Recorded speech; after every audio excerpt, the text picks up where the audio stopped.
You're listening to Three Kitchens Podcast, hosted by home cooks Erin Walker and Heather Dyer. Join us as we walk you through our experience with a new recipe, successes and fails. Let's all get inspired, cook better, and eat great food.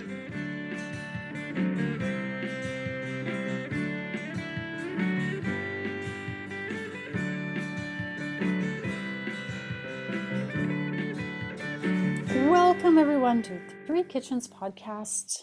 We are Heather and Erin. Hi, Erin. Hello, hello. And this is one of those times where we just had to jump on and record this beginning piece because I had this idea, this thought, and then we discussed it. And then you found I was the enabler thing at the grocery store. Next thing I know, it's at my house. Yeah. And I'm like, well, I guess I'm doing it. Here we go. Yeah, so then I did some quick research, and as I'm researching, I find it says try to use them and with it, quickly after you buy them. So I'm like, Erin, we have to record. Get on it now. All right, this thing that we are talking about is the artichoke. Yeah, we started talking about this yesterday and both realized we're slightly terrified of them. A little intimidated.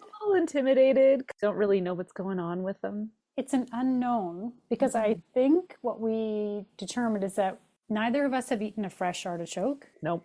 We've only ever had the small hearts that are in a jar or a can.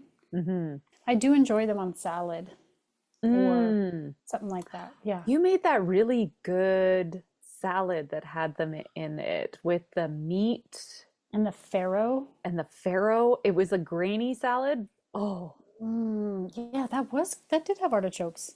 It's kind of common in Mediterranean cooking, probably because they are grown in France, Spain, Italy, and they were brought over to California by French and Spanish settlers in the 19th century. But they're recorded in history as far back as the Romans. A Roman naturalist in 77 AD called them Earth's monstrosities. And now we're eating them. Because he had to cook them. He was probably maybe he had to cook them, and he's like, "This is a monstrosity," because they take some prep. Okay, so this is what you've signed yourself up for, Heather. Yeah. Okay. So what is an artichoke? I had thought it was from a cactus. It's not. It's a thistle. Oh. Got some similarities there. It's a thistle plant's immature flower bud. That is one hell of a thistle. It must be massive. That's a like big when flower. That thing blooms, it would be bigger than your head. All right. So have you seen a globe thistle? You bet I have. They grow here. They're gorgeous. I know. They have those beautiful purple, when they open up, they look like a kind of, I don't know, it's circular. Yeah. Though it's not, is it prickly? I guess it must be. It's like a COVID ball. It's like too soon for that reference? Nope. People are like, what's COVID? I don't remember that. I don't know what you're talking about. They're gorgeous. I have considered stealing some of them off of neighboring plants so that they can be in my garden because I really love the way a globe thistle looks. I know. They're really pretty. I should put one in my garden. Yeah, they're great. An artichoke is from a type of globe thistle. I know you're going to ask. So the botanical name... Is it Cirsium something or other? I'll probably say it wrong. Cynara cardunculus. Ooh, okay. Well, these, if you, as I was, were curious about whether you could grow artichokes in your garden, probably not. I'm thinking it's a no. If you hit a super, super hot year, maybe, because they grow in zones 5 through 11. And we are, on a good day, a 4, maybe, right? They are kind of modifying that, though. I heard a recent news report because they base your growing zone on like a 30-year moving average, and it hasn't been updated for 10 years. I thought it was because didn't we used to be a 3 and now we're a 4? Like in the past couple of years? Oh yeah, they're noticing changes because of climate change for sure. They haven't done a good update on it though in 10 years for Canada, I believe, because we use a different system than the United States does for determining our growing zones. Okay. I was listening to something on the news about that. So who knows? Maybe artichokes are in our future. So maybe we could grow it as an annual. It probably would not live perennially through the winter, but Totally. who knows? I just want to grow one to bloom one. To be I know, honest with just to you, see. I don't even care what it tastes like right now. I want to see this giant ass thistle. I think when it opens up and blooms, it would be purple like that globe thistle that we're thinking of, the little one, but this would be much bigger. Oh, that sounds fantastic. I know, it Although, sounds so cool. if I had to walk through a field of those, I probably wouldn't have nice things to say about them. So maybe they are a bit of a monstrosity. Yeah, I think they're probably a big plant. And if you were the person who had to harvest them, I bet they have prickly leaves, just yeah, like the thistles do here. yeah, I think it would not be a fun job. Okay, so as you can guess, since we're talking about a thorny thistle plant, there's some things you got to do before you can eat such things, which makes you wonder who in the world thought originally, let's try to eat that. Someone's starving, maybe. I was going to say, this sounds like desperation that drove someone to eat this giant thistle. That flower, that thistle plant looks good. I Let's wonder try if to eat we it. ate it before it bloomed. Okay, so it has outer leaves that are called bracts, and they have Ooh. thorns on the tips, which you can feel.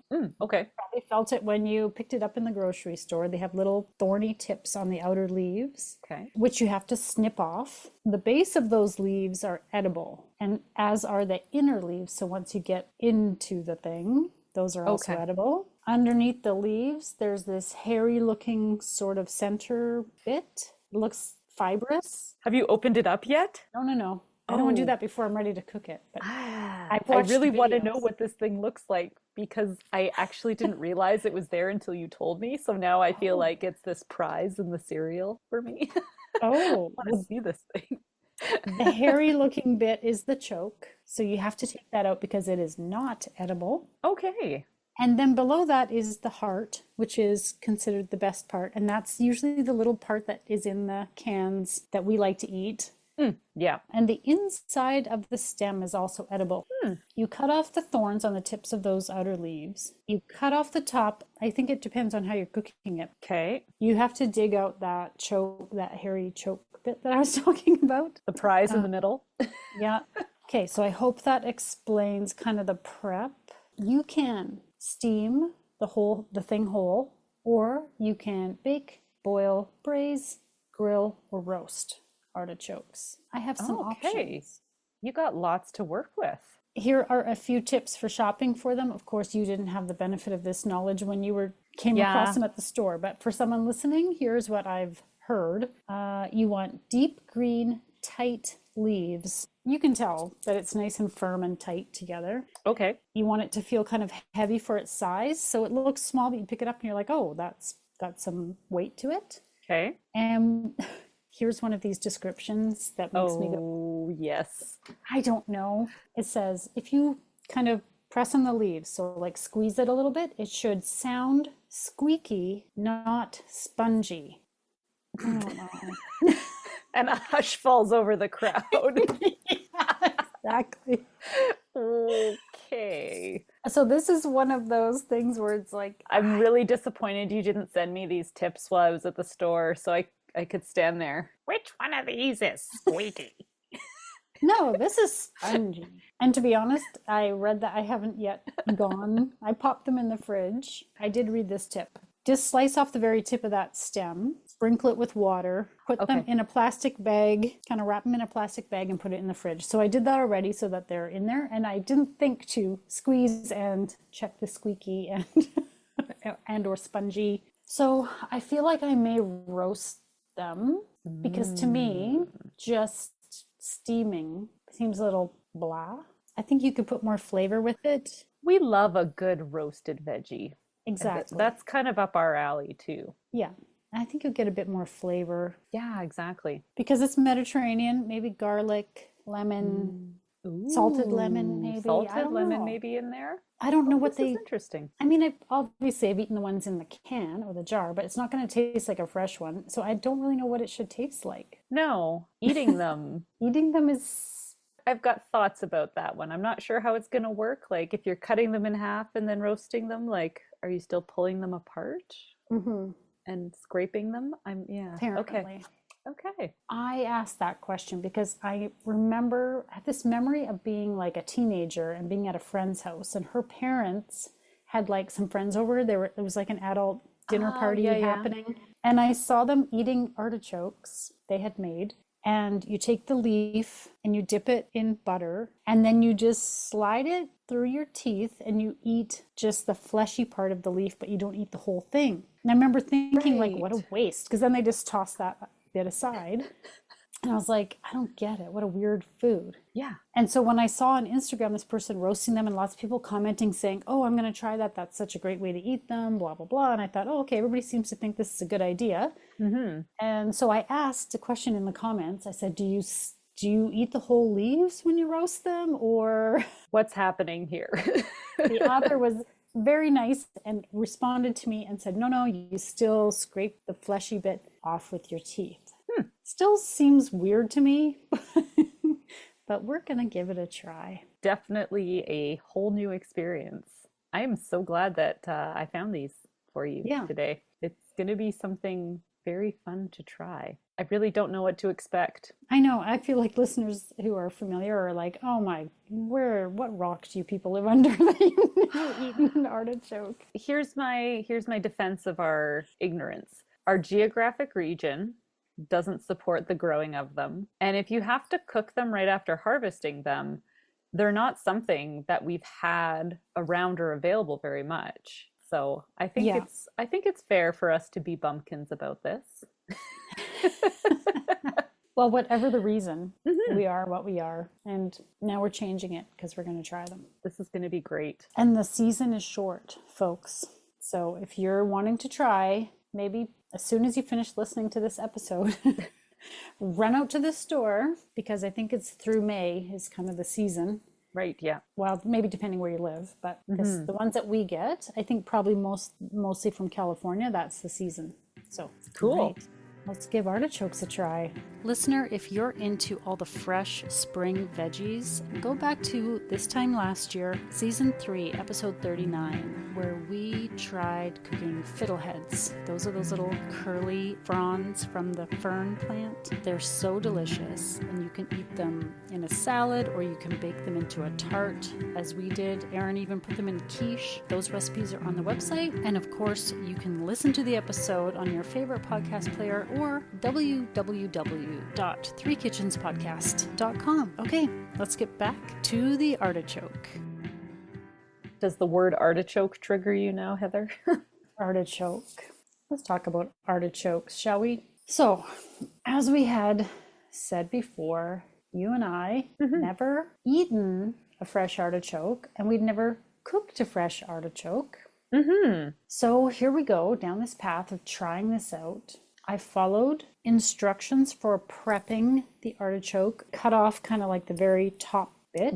Right, yeah. At the bottom, you can cut off the stem or not. I did because I was following a set of instructions and it said to cut off the stem, so I just did. Then you kind of break off the few smallest leaves at the very bottom where the stem is. And then with all the other leaves, you can feel there's like a little thorn on the top of them. They're very prickly, so you snip with scissors, kitchen scissors, just go around and snip all the leaves so they're flat across and that you've snipped off the sharp point. Okay, then they can brown quite easily. So take a half a lemon, rub it all around on all those cut edges and the top to try to keep it from browning while you do the rest. So depending how many you've got, you might need some time.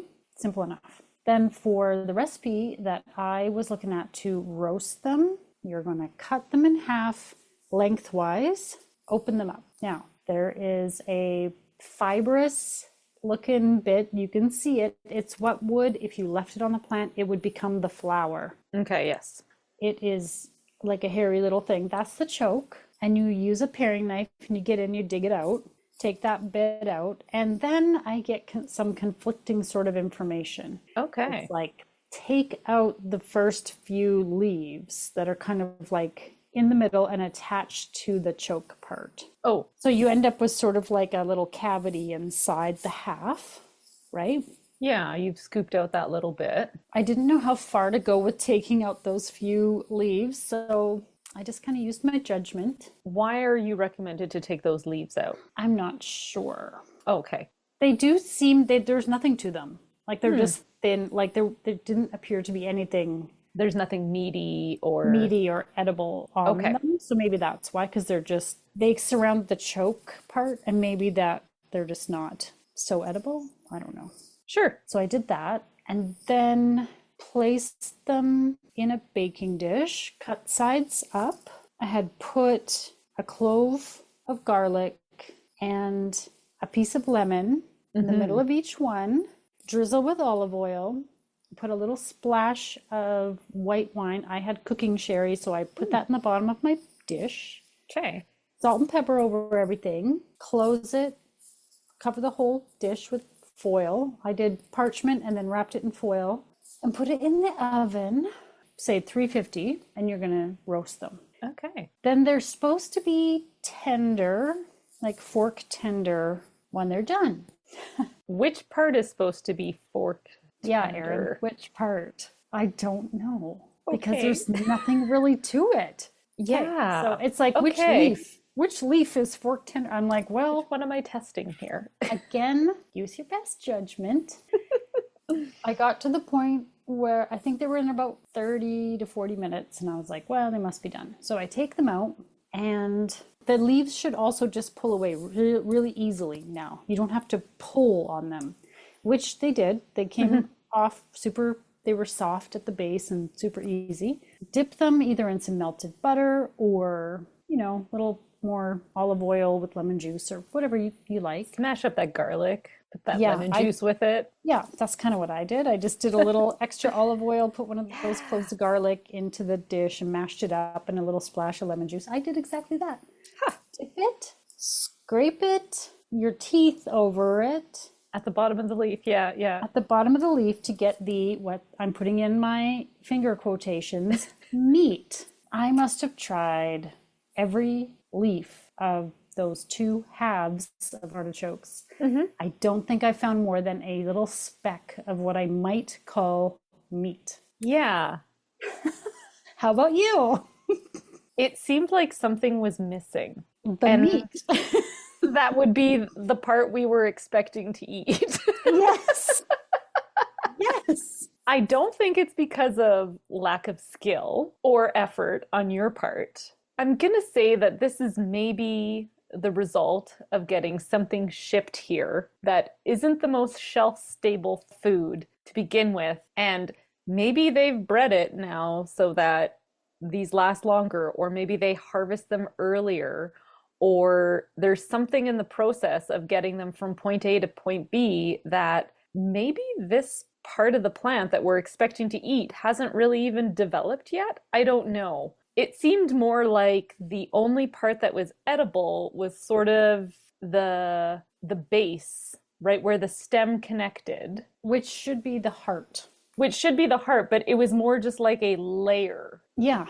of I know what was so funny was you texted meat. me because I don't remember the exact text exchange, but we had some words and then where I was like, I don't understand what I'm eating because I'm not eating anything. That's basically what I was saying. And you were like, where's the heart? Question mark, exclamation mark. And I was like, yeah, exactly. Yeah, I don't know. I'm gonna put a hefty bet that we're not getting great artichokes here in Alberta, Canada. Otherwise, the small, should we say, tidbits of meat, again with the air quotes, Yeah. that did come off. I loved the lemon and the pepper and the garlic with those little bits. And all of those flavors went together really good. And it tasted like an artichoke, like one that you would eat. Like as soon as I dug into it and I smelt it, I was like, ah, yes, this is an artichoke flavor slash taste. It's not very strong. It's very mild. Yeah. Green vegetable Like it tastes like it would lend itself well to being pickled. yes. It's not crunchy. Yeah, I mean, there's nothing much going on. Yeah. The other thing I will say about this, having now attempted to eat a fresh artichoke, which I'd never done, that feeling of sliding a leaf between my teeth, just the thought of it. Oh my God. It's all wrong. It's all wrong. Like that should not be a thing that you do. And so you know what's really It felt funny? awful. I can't even, I would never attempt it again, even with a good artichoke. I just, that You feeling didn't of like it, that, hey? that leaf passing between my teeth. Oh, I just can't. Yuck. It's not a great, and it definitely there wasn't like any payoff or reward for us in No, doing it, so it exactly. felt very like, this is just uncomfortable and slightly unenjoyable. hmm My husband came and was like, "Well, what are you trying to do here? Like, why aren't you eating it?" And I'm like, so I was trying to explain like what you're supposed to do, and he said, "I just that is no." Why? I don't even understand why you would do that. I said, "Do you want to try it?" And he's like, "No, I don't." And he just left. He was not even going to attempt. He was like, Disappointed. "Why? Why this whole?" I. It's so funny because I would never have said I have like sensory issues, but every so often we come across something where I'm like, "Oh, I can't." Nope. Nope, nope, no, no, no, nope. That was so funny. So anyway, then I attempted a second thing just so that we could have something with artichokes to recommend. I still don't know if it's like high on the recommendation list, but this is with canned artichoke hearts. Yeah. Let's say you've only ever put them on a salad. That was me. You want to try something different with them. Yeah. This is putting those canned artichoke hearts in a dish. I used a pie plate. Gonna bake it in the oven. So you can put on top a breadcrumb mixture with some Parmesan cheese and some fresh parsley, some kind of melty cheese on top. I got an idea and like then I just sort of made up my own. And I put roasted lentils with my breadcrumb, melted butter, fresh parsley, garlic mixture. Put that on top, and then I did a bit of, I think it was Havarti cheese that I happened to have, and I put that on top and kind of melted the whole thing in the oven. And I wouldn't say it's like anything amazing, but if you want that artichoke flavor, you get it from the canned hearts. I took those out of the can and I looked at them in a new light because I was like, how did they get this? Where did this come from? Yes, exactly. I really have this strong feeling that it's either underdeveloped or overdeveloped by the time it gets to us at the store because there was just, yeah. Nothing to it, even though it was like softball size, like it was fairly Yeah, it was fairly big. empty on the inside though, and the Yeah. leaves were mostly just leaf. There was no flesh to the leaf. It was very Yeah. flat and uninspiring. Yeah, by the time you dig that choke part out, there's nothing left to it really. Did you take a picture of the choke? I was kind of hoping that you would I have send video a choke with of, me because I wanted to oh, see this little fur ball in the inside for some reason. oh, well, once you dig it out, it's all just kind of, and when I talk about hairy, it reminds me of the sort of texture of on corn, the silky stuff. Oh, okay, yeah. It's kind of like that, except that it's compact and you Okay. kind of dig it out and then it's these short hairs. Ah, But it's kind of like that. It's like this it's not pokey. pokey. No. Oh, okay. I really enjoyed it. I loved those little lentils on there. I Mhm. think I'm gonna make my salad tonight with roasted lentils on it. So They're just a nice crunch. they A are little bit, really super flavorful too. yeah, and a little bit more than like a, I kind of mixed it with breadcrumbs, which gave it Hmm. a different texture. No, I thought all Yeah. the flavors in there were very good. And they were not brined. I did look at the can. They were Oh just yeah. in water. Oh, okay. So that is the flavor. That is what an artichoke tastes like. If somebody else is going to cook it and knows what they're doing and knows it's a good product, I'm not going to pull it off with my teeth. I'm not doing that. No, but- I'm sure you could just there's use a another way. spoon to Yeah. just Scrape take it. that, yeah, take that meat off. Yeah, it's such a strange, when you really think about that and how they're eaten, it is a really strange vegetable. Well, as I was eating the lack of artichoke, I thought to myself, there was no starving farmer eating this. It had to be much better than this for someone to be like, yes, we should continue eating and growing these giant thistles for food. kind of like it fools you. What's that? It's like a trick. The trickster. Yeah. Makes you think you're gonna get something and then there's nothing in it. Like, oh, I went to all that effort and I'm still hungry. Better luck next time. I'll try to get a winning recipe for my next episode. You know what? It's always a good learning experience, whether it's a good thing that you write home about or what the hell is this? Thanks for trying. A for effort. Well, thank you. I appreciate that. I'll take that A. And now for the fine print. Links to recipes and other things we talked about in this episode can be found in the show notes or on our website, www.threekitchenspodcast.com. Come say hello on Instagram, Facebook, Threads, YouTube, and TikTok. We'd love to connect. And if you enjoy the show, pass it on. Word of mouth is the #1 way people learn about new podcasts. Thank you so much for listening. I was just really disappointed. Yeah, it's too bad.